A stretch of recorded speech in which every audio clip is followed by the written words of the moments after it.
والسلام على عباده الذين اصطفى أما بعد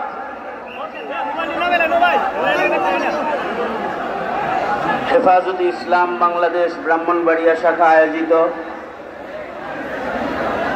মহতী গণসমাবেশের সম্মানিত সভাপতি, এই গণসমাবেশের শান্তি সমাবেশের সম্মানিত আহ্বায়ক, হেফাজতে ইসলাম বাংলাদেশের সংগ্রামী মহাসচিব শেখ আল্লামা সাজিদুর রহমান দামাত বরকাতুহু, উপস্থিত হেফাজতে ইসলাম বাংলাদেশের কেন্দ্রীয় ও স্থানীয় উলামায়ে কেরাম, সম্মুখপানে সমবেত সংগ্রামী সুধী, আল্লাহর দরবারে শুকর যে আল্লাহ তাআলা আমাদেরকে দীর্ঘ কুরবানির পরে আল্লাহ তাআলা নতুন করে আমাদেরকে স্বাধীন জীবন দান করেছেন, স্বাধীনতা দান করেছেন। দীর্ঘ সময় পর্যন্ত জালিমের জুলমের জিন্দানখানায় ছিলেন। উলামায়ে কেরামের কোরবানি, এমন এক কোরবানি উলামায়ে কেরাম বিগত দিনগুলোতে দিয়েছেন। শাপলা চত্বর থেকে শুরু করে মোদি বিরোধী আন্দোলন, এর আগে ফতোয়া বিরোধী আন্দোলন, শাহবাগীদের নাস্তিক মোর্তাদের মোকাবেলায় উলামায়ে কেরামের কোরবানির আন্দোলন, মোদি বিরোধী আন্দোলন, সর্বশেষ জালেমের তখ্ত তছনছ করার সংগ্রামী আন্দোলন, যেটা ছাত্র জনতা করেছে। এ পর্যন্ত উলামা হযরতদের সর্বোচ্চ কোরবানি রয়েছে। উলামায়ে কেরামের রক্তের উপরে জালেমের এই শাসন প্রতিষ্ঠা করার জন্য যারা স্বপ্ন দেখেছিল যে তারা উলামা হযরতদের রক্তের উপরে নৌকা চালাবে, তারা এবার পানির উপরে নৌকা চালায়ও রেহাই পায় না, পানির উপরে নৌকা চালায়ও রেহাই পায় না। সেই মুফতি আমিনী রহমাতুল্লাহি আলাইহির সংগ্রামী আন্দোলন থেকে শুরু করে এ পর্যন্ত ব্রাহ্মণবাড়িয়ার কোরবানি সর্বোচ্চ। মোদি বিরোধী আন্দোলনের সর্বোচ্চ শহীদের সংখ্যা ব্রাহ্মণবাড়িয়ার শহীদ বাড়িয়ার সৈনিকেরা তাদের রক্ত দিয়েছে। খুব মনে পড়ে শেখুল হাদিস আল্লামা আজিজুল হক রহমাতুল্লাহি আলাইহির একটি কথা, সেটা হলো তিনি বলতেন, ইসলাম এমন একটা বৃক্ষের নাম যে বৃক্ষের গোড়ায় পানি নয়, গায়ের তাজা রক্ত ঢালতে হয়।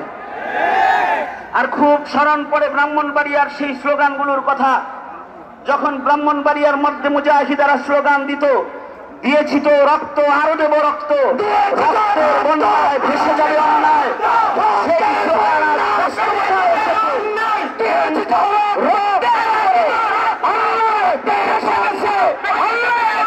পালিয়ে গেছে রক্তের উপরে। স্মরণ, এগুলো এখন শুধু স্মরণ করার বিষয়। আজকে শুকর আদায় করার বিষয় হলো এখানে এটা, এই যে হাতে হাত করির দাঁত চামড়া উঠে গিয়েছিল, এখনো পর্যন্ত যায় নাই।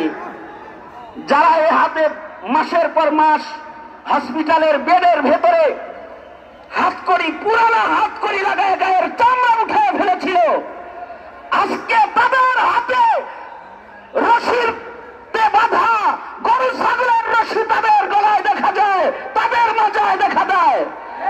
যারা ক্ষমতার মসনদে বসে থাকেন, যারা রাষ্ট্র পরিচালনা করেন, জুলমের বিচার কেমন হয় এর থেকে তাদের শিক্ষা নেওয়ার জরুরত রয়েছে।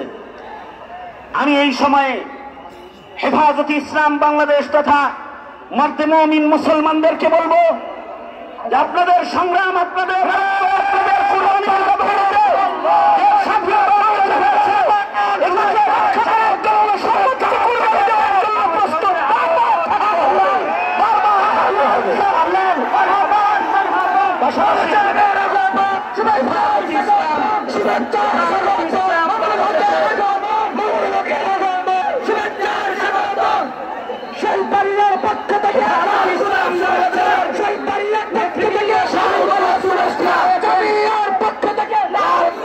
হেফাজতে ইসলাম বাংলাদেশের নেতৃবৃন্দ শহীদ বাড়িয়ায় উপস্থিত রয়েছে।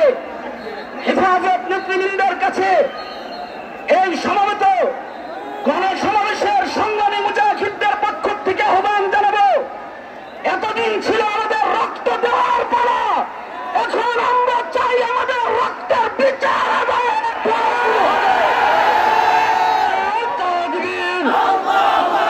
এই জালেমেরা যারা 100 বছরের ঐতিহ্যের প্রতিষ্ঠান জামিয়া ইউনিভার্সিটিতে তারা আইন তারা পুলিশি বাহিনীর কাছে বন্দুক রেখে গোলাগুলি করেছে। আল্লামা জোবায়ের হাবিবের বাড়িতে আগুন জ্বালিয়েছে।